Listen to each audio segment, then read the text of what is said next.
The series begins with a girl named Amanda who works with her mother and sister making eco-friendly blankets and quilts. We learn that Amanda's situation is difficult. She's been single for 12 years, unable to find the right person, and every relationship attempt has failed. We see Amanda talking with her sister Adina and their mother, telling them she was harassed by a strange guy on the street but didn't react at all, and she feels like she might be going crazy because it didn't bother her. Adina reassures her that she's not crazy and nothing's wrong. It's just that she's been single for a long time. And of course, that has affected her. Amanda says she needs to find a solution. She must meet a guy soon, or her life might end without anyone noticing. And she begs Adina not to let her life end before hers because she's the only one who's always by her side. Adina tries to comfort her, saying that surely things will get better soon and she'll meet the right guy. Amanda replies that it seems impossible since all her attempts have failed for 12 years. Adina asks if she's even tried meeting anyone during that time, and Amanda confirms she has, while their mother tells her that her behavior doesn't show she's seriously ready for a relationship. Amanda explains that she's just been busy with work for the last 10 years and hasn't had any social life outside of it. Her mother advises her to be clear about what she really wants so people can understand how to approach her. Amanda says she doesn't know exactly what she wants. She only knows she needs a man. She tells them she wants to be in a stable relationship with someone handsome, smart, funny, mature, rich, who loves to travel, has noble manners, and knows how to make coffee. In short, she wants a man who truly loves her. Adina asks what's stopping her from achieving all that, and their mother explains that they shouldn't just wait for fate, but should try to pursue their dreams of attracting men. Later, Amanda goes out with Adina and their friends to celebrate their friend Gaba's graduation from medical school. The first question they ask Gaba is how she feels now that she's officially a doctor. Gaba admits she's scared because if a patient dies, she'll be held responsible and their family might file a complaint against her. Amanda tries to encourage her, saying that if she were traveling and someone got sick on the plane, she'd raise her hand and say she's a doctor to save them. But Gaba insists that, to her, that would be a nightmare. A little later, Amanda notices Emil, a guy who used to be her classmate in high school, sitting in the restaurant. She tells her friends that she once tried to get close to him at school, but got scared. And then Emil started following her everywhere, which frightened her. And all the boys turned against her and treated her as an outcast, except for one boy who refused to vote against her. Her friend Lilman asks who that boy was, and Amanda says she doesn't know. Lilman tells her she's asking because she was supposed to date that same guy. Then Amanda comes out of the restroom and runs into Emil, who greets her and says she hasn't changed. She asks what's wrong with that, and he gets embarrassed, saying it was just a compliment, but she pointedly ignores him, clearly not wanting him near her. Later, Amanda goes home, looks through her memory box, and decides to throw away the ring Emil once gave her, believing that by doing so, she's freeing herself. As she stands in front of the trash can, one of her neighbors approaches and asks if the bin is full since the city workers are so careless. Amanda imagines he's trying to hit on her, but he just says hello and walks away. After that, Amanda, feeling mentally exhausted, goes to the workshop where she works with Adina and their mother, bringing decorative lights as a gift. Adina tells her they don't need them because they'll just increase the electricity bill, but Amanda explains that the lights will attract customers and bring in more orders. At that moment, their mother calls out, saying she can't find her phone, so Amanda decides to call it to locate it. She's shocked to see that her mother has saved her contact name as a pet. Her mother laughs and says she just saves the people she loves under animal names. Amanda asks what name she saved Adina under, and her mother says she saved her as the Queen. Amanda gets upset and tells her it's not funny. That night, Amanda goes out with her friends to a bar where Lilman tries to help her meet a man. The bartender, Nianti, clearly likes Amanda but doesn't talk to her. A little later, Lilman tells Amanda she's spotted two handsome guys and asks her to come along so they can catch their attention. Amanda says that's not her style, but Lilman replies that it's fine because it's hers, so Amanda reluctantly agrees to go along to help her friend. When Lilman points out the two guys, Amanda is stunned and says they're not suitable. They look very rich, have perfect teeth, and probably never had debts, so they'd never be interested in them. Lilman tries to convince her, saying, "Listen, girl, you're beautiful, really beautiful, and you want a man, and a rich guy would definitely like you." She makes Amanda repeat after her, "I'm a beautiful girl," and Amanda, half laughing but convinced, follows her over. Lilman approaches the two guys and introduces herself and her friend Amanda. She tells them that Amanda has a phobia of straight teeth and suggests to the guy she's interested in that he should invite her for a drink. She leaves Amanda with Consultant, who tells her he finds it strange that she has a phobia of straight teeth when hers are perfectly straight and wonders why anyone would have a phobia like that. Amanda explains that she struggles to clean them and believes that when she fears something, she has to face it. Consultant asks if she'd like to share more details about herself, and Amanda confidently tells him she's not like other girls. She's much better. A bit later, Amanda leaves the bar with Consultant, and he decides to give her his jacket since she lost hers at the bar. He tells her that's the problem with cheap bars, and Amanda laughs at his words, realizing how different their social backgrounds are. Then Consultant decides to hail a cab, saying it's safer than walking in that neighborhood where they might get robbed. Amanda arrives with Consultant at his apartment and notices it's a very luxurious place, with a picture of Zlatan Ibrahimovic hanging on the wall. Consultant tells her he loves Ibrahimovic and has read his book 3 or 4 times. Amanda admits she's never read it, and he insists it's an important book she should definitely read. Amanda then mentions that she lives in the same neighborhood where Ibrahimovic went to school and says that if he ever wants a tour, she'd be happy to be his guide and show him things not mentioned in the book. At the end of the night, Amanda asks Consultant to lend her Ibrahimovic's book so she can read it, telling him she wants to study it carefully before giving him a special tour of Ibrahimovic's school. Consultant hesitates, but finally gives her the book, warning her to take good care of it. Of course, there's no need for him to worry, since Amanda isn't really interested in the book. She might not even read at all. She only takes it as an excuse to have a reason to talk to him again. She returns home happy and excited, kissing the small charm her mother gave her and told her would help her find love. The next morning, Amanda wakes up to a message from Consultant, gets up shocked, and calls her sister Adina. She reads the message aloud, revealing that Consultant told Amanda he got back with his ex-girlfriend, thanked her for the evening they spent together, asked her to take care of his book, and admitted he's confused and wants to see her again. Adina gets upset and advises Amanda to reply and tell him she doesn't want to see him anymore. Amanda argues that at least Consultant said he's confused and still wants to meet. Adina insists their relationship won't work and tells her to reply that there's no need to meet again. Amanda agrees, pretending to type what Adina told her, saying, "Of course, I told him exactly that." But in reality, she texts him that she doesn't mind seeing him again and asks when they can meet. Later, Amanda goes back to the bar to retrieve her jacket, but the security guard stops her and asks what she's doing. Nervous, she lies and says she works at the bar and forgot her jacket and keys. The guard calls Unity to help her, and Unity goes in with Amanda and returns her jacket, saying they found it near a barrel. Amanda pretends to be curious and asks who threw it there. Unity jokes that next time she should attach a tracker to it so it doesn't get lost, or better yet, just hand it to him, and he'll give her a claim number to pick it up later. Amanda excitedly tells him that's a brilliant idea, and before Unity leaves, she suggests he take her number since they're now technically co-workers. As the guard said, Unity replies that he leaves his phone during work and asks her to write her number on paper. Amanda writes it and tells him he's the one who should call. Unity assures her he will, so she doesn't report him to the manager. Later, we see Amanda with her mother and Adina heading to a fair to showcase their products. Amanda reads from Ibrahimovic's book and seems really into it. During the drive, their mother runs a red light, making Adina upset as she scolds her for putting them in danger. But their mother shrugs it off, saying, "Leave it to God." When they arrive at the fair, Amanda is still absorbed in the book, their mother is busy with her phone, and Adina is the only one focused on work. Adina asks Amanda why she's so interested in reading Consultant's book if she supposedly broke up with him. Or maybe she didn't. Amanda says the book just caught her attention, even though she's now interested in another guy. Adina immediately guesses she means the bartender, saying, "Ah, the guy from the bar. Well, any guy, really." A moment later, Amanda receives a message from Unity asking to meet and discuss work. She agrees to meet him at the bowling alley, but Unity replies that he'll confirm after notifying HR. Amanda is confused and asks Adina what he means, but Adina, busy with customers, says she honestly has no idea. Later, Amanda and Adina meet up with Gaba, who tells them she found an old video of Unity. When they play it, they discover he was being interrogated for charges of theft and assault, and that he belonged to a religious group known for performing strange rituals.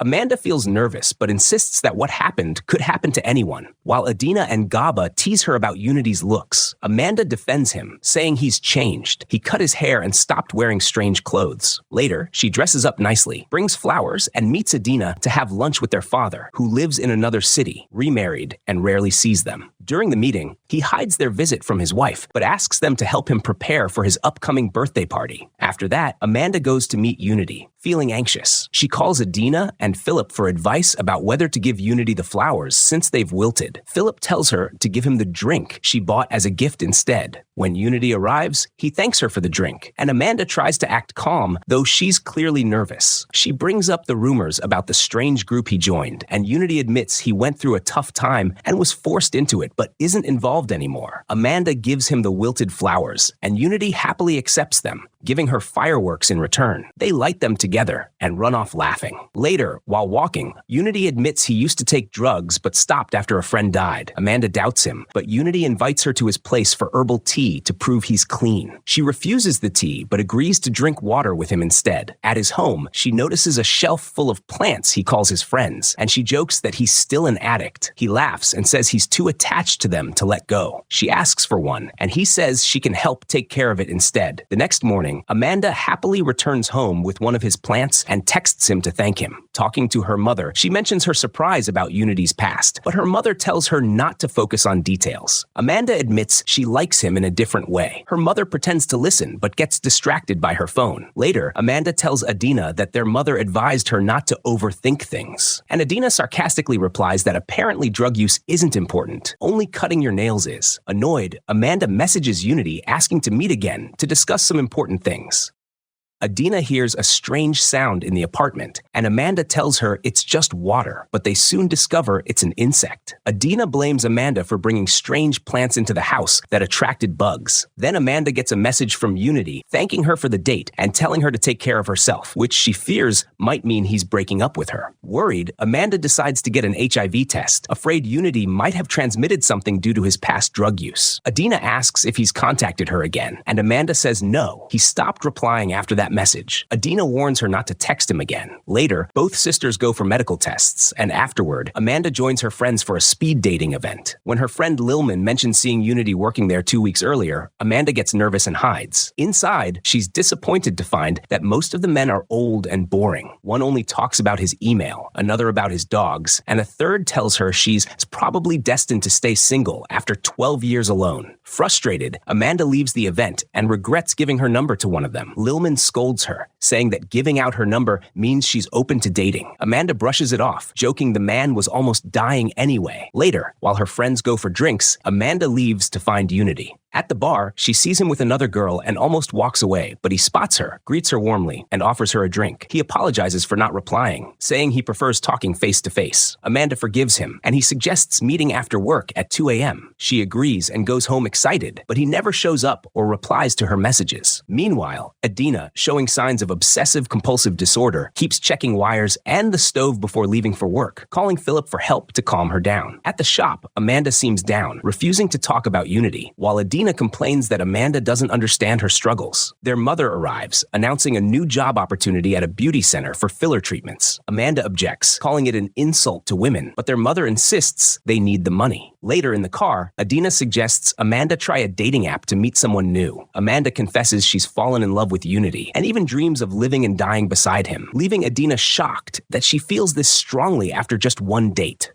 When Adina finds out Amanda went to see Unity without telling her, she feels betrayed, calling it disloyal. Amanda, embarrassed, apologizes and says it was just a guy. They then visit their father, who's remarried and lives with their half-brother Jura. He's excited to plan a big 60th birthday party with a glowing 60 sign. Amanda suggests getting it made professionally, but Adina insists they should build it themselves. Inside the house, Amanda notices that all the photos are of their father and Jura, while hers and Adina's are hidden behind one, so she moves theirs to a visible spot. Later, Adina tells their father that Amanda likes a bartender, and he warns her that barmen are surrounded by women and advises her to find a patient man instead. Amanda feels hurt, but stays quiet. Their stepmother then says there isn't enough space for them to stay the night. On the way home, Amanda, still tipsy, stops at a store to ask about a breathalyzer, but can't find one. Emil appears and offers his, but she refuses to use it, worried about spreading her facial acne. She later tells Adina that Emil refused out of fear, which annoys Adina, who says she should have used it anyway. Adina then grabs Amanda's phone and asks if she's still refusing to try dating apps. lips. Amanda sighs, saying after 10 years single, there's no hope left. She drops Adina home, declining to stay over. On the drive back, police stop Amanda, and she nervously promises herself that if she gets away without trouble, she'll download a dating app. But the officer asks her to take a sobriety test. Amanda finally joins the app, meeting several unsuitable men until she meets Marcus, who seems nice at first but later insults her, saying she looked prettier under dim light. Later, Amanda and Adina help set up a booth at a mall for a cosmetic doctor they now work with. The doctor gives them gifts and offers free filler injections for the first 30 clients. Amanda gets angry when she sees a nurse talking to a young girl about injections and accuses her of having no morals. The nurse explains it's only a consultation and that treatment would wait until the girl turns 18, but Amanda becomes more upset, calling the idea madness. The nurse argues it's the girl's choice and comments that Amanda's own wrinkles could disappear with one injection. Furious, Amanda says they're spreading stupidity. At that moment, Emil appears, and she nervously approaches to explain her behavior. He asks if she's there for filler, and she clarifies she just designed the booth's decor and only liked his profile on the dating app out of politeness. Feeling awkward, Emil excuses himself. Later, he texts Amanda, saying he enjoyed seeing her. She replies that she did too, and when he asks about the app, she tells him she's about to meet someone from it. Emil responds that he also has a date and shares that the girl he's seeing lost her mother and suffered depression. Amanda admits she fears death, and the man she's chatting with tells her that death is simply a part of life.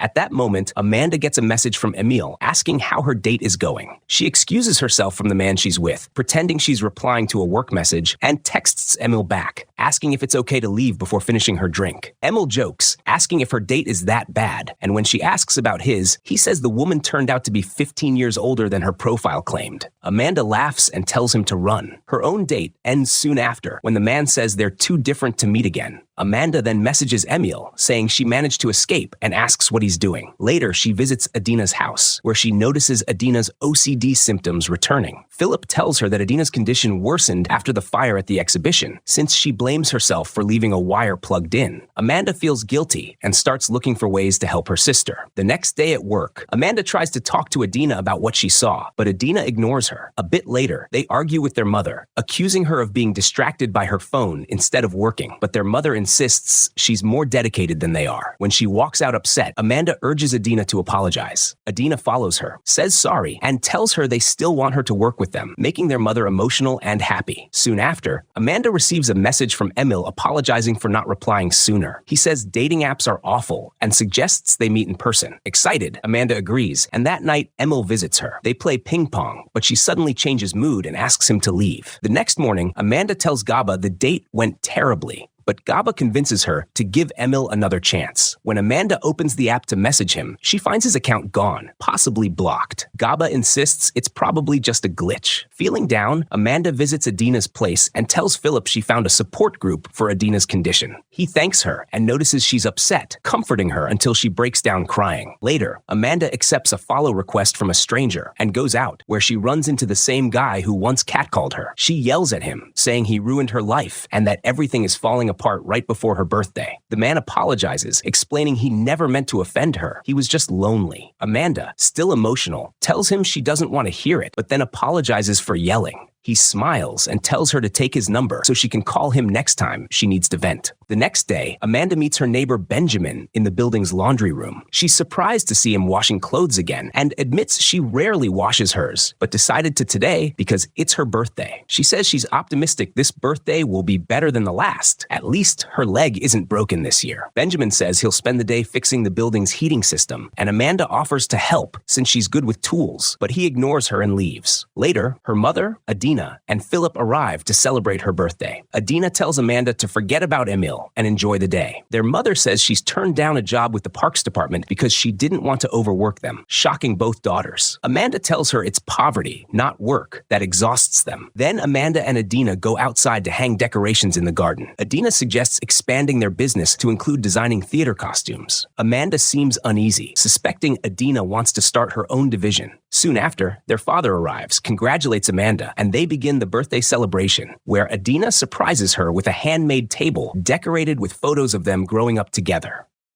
Amanda gets a gift from Adina and learns that Philip helped with it, which makes her happy. Then her mother gives her another present, but her father awkwardly claims he contributed too. Her mother is surprised, asking how, and he explains that Adina told him what Amanda liked. Adina clarifies that she only said that so he'd buy something different, but he admits he didn't get a gift at all and says, "I treated you all to lunch before. That counts." Amanda is stunned, but thanks him politely. Soon after, she notices her neighbor Benjamin doing maintenance work and excuses herself to get a drink so she can talk to him. She asks him to check her heater, and when he comes in, he notices a movie poster he likes. Amanda tells him Adina painted it, and Benjamin says he's a huge movie fan with a long watch list. Amanda claims she loves movies too. Then she receives a message from a stranger on the dating app calling her brave for accepting his request. She changes the subject, asking Benjamin if he's paid for his maintenance work. He says yes, once a year, so Amanda jokingly offers to join him for his movie nights and invites him downstairs to try her birthday cake. At the party, her mother asks Benjamin to pull a tarot card as part of their yearly birthday ritual. He draws one, and Amanda explains that it means he'll achieve his goals this year. When she urges him to draw another, he declines, saying he needs to get back to work. Amanda insists the card might shape his future, but he laughs, saying his job determines that. Later, Amanda texts Benjamin again, inviting him to watch movies together. He's surprised but agrees, and she proudly tells her friends he said yes. Just then, Unity shows up at the bar with a cake for her birthday and offers everyone free drinks on the house. Gaba playfully asks if he knows any secrets about Amanda since they're doing a trivia game about her. Amanda panics, afraid he'll reveal her connection to the fire, and he does, saying she loves fireworks and caused the exhibition fire. Humiliated, Amanda storms out, followed by Adina, who yells that Amanda's carelessness triggered her OCD relapse and forced her into therapy. She accuses Amanda of blaming their mother for work problems while being the real problem herself. Amanda apologizes and asks if she's really seeing a therapist. Adina confirms she is, and that she relapsed because she believed she caused the fire, not knowing it was Amanda and Unity. She leaves in tears. Feeling guilty, Amanda visits Benjamin and asks to watch a movie with him. He agrees and lets her in. She's surprised by how tidy his place is and takes a selfie holding his car keys to show her friends he invited her in. They start a movie, and Amanda suggests watching the whole series, but Benjamin apologizes, saying he has to wake up early to drive his sister. Amanda says they'd make a great couple, but he calmly tells her he's not ready for a relationship, and in fact, isn't interested in her that way at all. Devastated, Amanda leaves and starts messaging the mysterious man from the dating app. The next day, she arranges to meet him and texts Adina, saying she'll be at his house and to call the police if she doesn't message back in 5 hours. The following day, Amanda tells her friends she met the mystery man and pretends it was perfect, though Adina doesn't believe her. When Amanda goes to the restroom, Adina follows to comfort her and reassure her things will get better. Later, Amanda returns to find everyone congratulating Adina after Philip announces they're planning to settle down and have kids. Amanda feels a wave of jealousy but hides it, quietly leaving the room, where she runs into Emil, who notices her tears and gently asks if she's okay. Amanda assures Emil she's fine and walks away. Later, she stands outside Adina's apartment, hesitating to use her spare key, but Adina opens the door before she does. Amanda apologizes, saying she was about to ring the bell, and Adina warmly tells her nothing's changed, she's always welcome. They go together to work, where Amanda gets a message from Emil apologizing for getting her number without permission and saying he just wanted to check on her because she seemed sad last time. Amanda shows Adina the message and asks her opinion. Adina is surprised and asks when Emil last saw her and why she was sad. Amanda gets flustered and says she wasn't sad, and Adina replies to Emil herself, saying Amanda was fine. Amanda insists she feels like Emil is playing with her, but Adina thinks he's genuinely interested and not a bad guy. Amanda gets irritated that Adina's dismissive, and Adina apologizes, saying she didn't mean to upset her. Later, Amanda meets Emil and asks why he blocked her on the app. He explains he deleted it altogether because he was bored with dating, adding that he felt she wasn't into him during their last meeting. Amanda apologizes, saying rejection has left her confused about her feelings. Emil tells her anyone who leaves her is a fool and suggests they go out again. That night, they watch a boxing match at a bar, and Amanda purposely gets up to order drinks so Unity will see her. Unity spots her and greets her, asking if the man she's with is her brother. She smiles and says he's her date, and Unity tells her she knows where to find him if she ever wants to talk. The next day, Amanda joins Adina and Philip to shop for furniture for their new home. She shows them a photo of Emil, and Adina compliments how handsome he is, making Amanda happy that things seem to be going well. Later, they get ready for a costume party. On the way, Amanda complains she should have worn something prettier to show off her looks, frustrating Adina, who reminds her they agreed on these costumes weeks ago. Amanda backtracks, pretending to like it. At the party, she gets a message from Emil asking how it's going. She calls him to show off her costume and asks if he's coming, but he says he can't make it tonight and promises to see her later. Amanda hangs up disappointed, thinking the relationship will fizzle like all the others. A bit later, she texts him again, and he replies that he's on his way and will be there in 10 minutes. Excited, she celebrates with her friends, but as time passes and he doesn't show, she calls him. Emil tells her he went to another party. Amanda angrily reminds him she sent the address and says the night's over and she's tired. He casually tells her to get some rest, and she hangs up upset. Amanda tells Adina she wants to leave, but Adina insists on staying to enjoy herself, saying they'll talk tomorrow. Amanda gets even more emotional, accusing Adina of being the reason Emil didn't come, blaming the ridiculous costume. Adina snaps, saying she's always been by Amanda's side and given her everything, even the costume she's wearing. Amanda says Adina means everything to her, but Adina pulls away, asking her to stop saying that, and Amanda accuses her of being cold. Adina tells her to stop being so dramatic and learn to handle herself better, because people won't always tolerate her mood swings. Hurt, Amanda leaves the party crying and messages Unity to meet. She returns home with him, and he's surprised to see she still has the plants he gave her. The next morning, Amanda wakes up, cleans the apartment, and finds the mask Emil was supposed to wear to the costume party. Angry, she throws it away. Soon after, Emil texts her, apologizing for what happened and begging her to forgive him and call him, but she ignores the messages and keeps cleaning. Later, she meets her mother and tells her everything, saying that if Emil had come to the party, she wouldn't have met Unity, and if Adina had talked to her instead of staying at the party, she wouldn't have made reckless decisions. Her mother tells her they shouldn't live like conjoined twins. They each need their own space, and that they're alike in one way. Neither seems to find success in love. Her mother advises Amanda not to tie her happiness to having a man in her life, reminding her she doesn't need one to feel complete or accompany her everywhere. Later, Amanda heads to the laundry room and unexpectedly runs into Emil, who nervously apologizes for showing up without notice. He says he felt he had to explain himself since she stopped replying to his messages. Amanda tells him she's on her way to do laundry, and he offers to come along so they can talk, promising not to take much of her time. Inside, he apologizes again, saying he wanted to come to the costume party, but was drunk and embarrassed. Amanda says she told her friends he'd show up and that he humiliated her by not coming. Emil admits he doesn't know how to make it right and that he never wanted to hurt her like others did. When he asks how to fix things, Amanda says it's too late, he missed his chance. Emil says he'll leave her alone if that's what she wants, but then insists he can't believe she wants to end things over missing one party. Amanda stays silent, and Emil, frustrated, begs her to say something before walking away upset. Amanda wants to call out to him, but can't bring herself to.